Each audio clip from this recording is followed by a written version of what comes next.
As you can recall, the federal government through HUD authorized about $1.1 billion to be coming to the city of Houston for Harvey repair and reconstruction. That includes not only single family, but multifamily as well. Now, contrary to what many people may believe, the money was not placed in our banking account. They authorized us to get it, but the money was placed with the state. We have to spend the money and then get a reimbursement, okay? But before we can even start building or repairing somebody's home, the state general land office has to sign off on the file. They put us through 77 checks on every single file, 77 checks. And they have to sign, we have to pre-clear before we can move forward on repairing or rebuilding or providing reimbursements. And I will tell you, the program did not start for us until January of 2019. That's last year.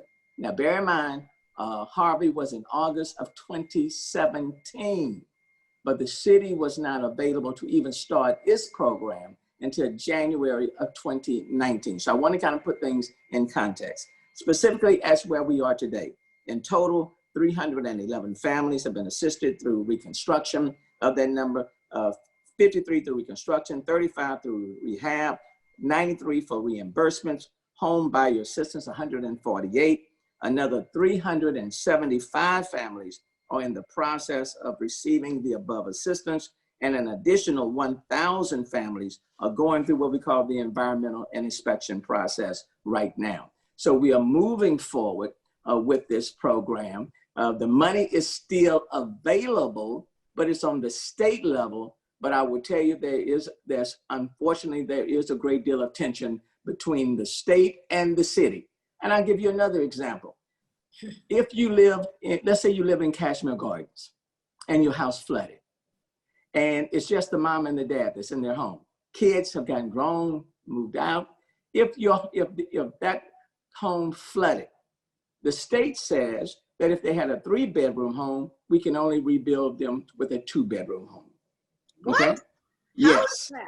I mean, I know they've been trying to give you a bad reputation of not having spent the money and repaired homes, but it sounds like all this red tape and then the limitations is putting you in a box.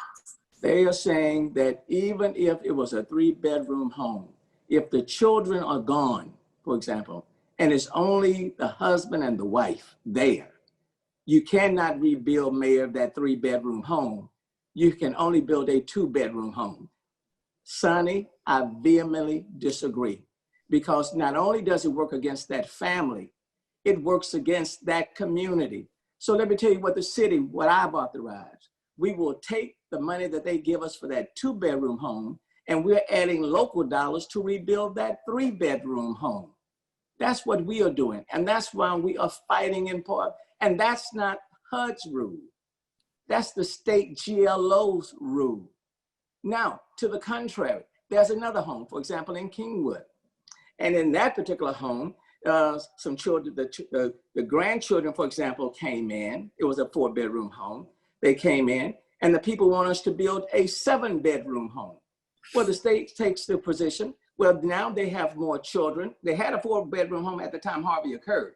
They said, well, now there are more kids there. City, build them a 7-bedroom home.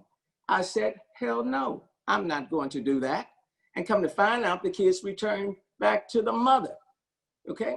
I am willing to rebuild the 4-bedroom home, but I'm not going to be building people a 7-bedroom home when they only had 4 bedrooms at the time of Harvey.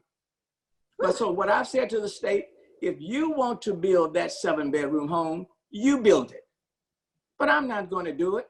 When you're not allowing me in Cashmere Gardens or Sunnyside or Acres Home or in these other communities, if they had a 3-bedroom home, and even if there's only one person there, I believe we should restore the home that they had to 3-bedroom home and not a 2-bedroom home where there's not much of a market and you're working against these underserved communities. That's a part of the battle, the issue that we are having with the state. So we are fighting COVID, we are fighting social unrest, and we're fighting the state all at the same time.